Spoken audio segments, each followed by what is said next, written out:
everyone, my name is Demetra. I'm the events manager for Move Group. Welcome back to another episode of our educational series, Taking Your Business Global in 10 Steps.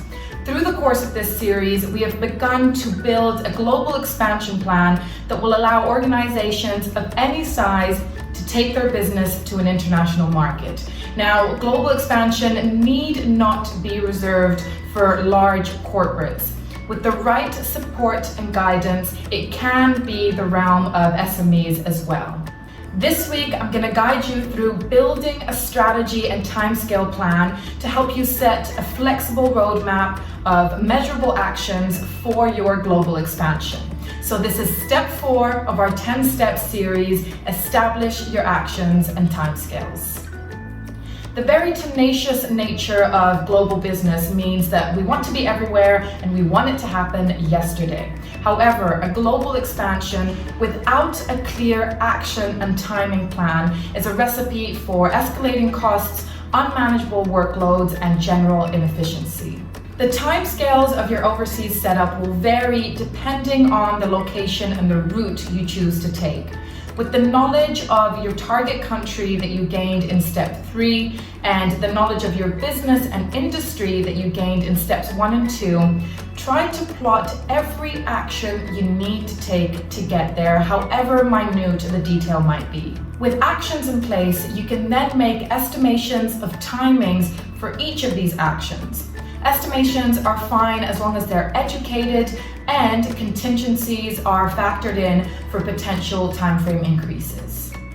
There are a number of factors to consider for your action and timing plan. Number 1, factors flagged in your external analysis.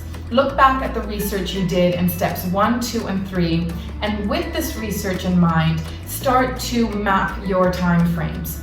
In addition to your own research, you may want to use the help of expert partners who may alert you to any considerations or factors that you didn't discover yourself, but that could potentially slow things down. Number 2, factors flagged in your internal analysis. So the things to consider here could include your product, your financial resources, your internal resources such as your personnel and logistics, who is working on the project, how will they manage the tasks around their existing workloads, how do you plan to operate in the country, for example, are you setting up an entity, or are you selling solely online, and the list goes on and on. So all of these factors should be considered when mapping out your timeframes. Number 3, timing impacts and contingencies. Okay, so when we're excited about a project, we tend to throw caution to risks and consider only positive outcomes. However, preparing for risks and making contingencies in the event of longer timescales gives a greater chance of success for your international expansion plan. There's a number of potential impacts for your timing estimations, and these include entity setup, immigration, financial and fiscal considerations, office and accommodation search, expat employee setting in periods, hiring of new or local staff, and of course HR and onboarding considerations. And we have a lot more detail about each of these in our article, which I'll have linked down below. Number 4, auditing your progress.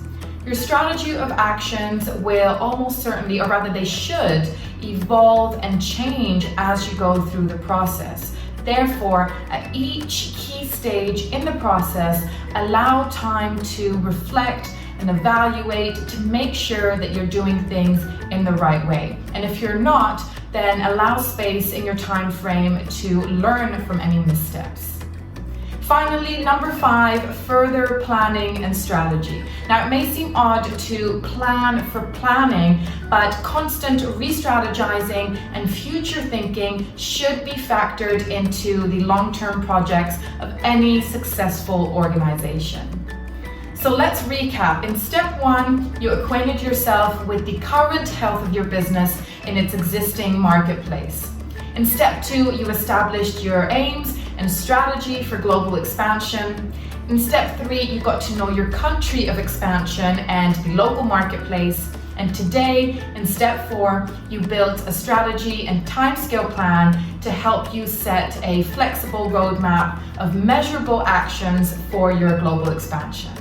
The success of a project relies mainly on timing and resources. And in business, we cannot ignore the importance of proper costing of a new venture. Therefore, the next stage in the process of developing your international expansion plan will be completing a cost analysis. In the next episode of this series, I'll be guiding you through step 5, carrying out a cost analysis.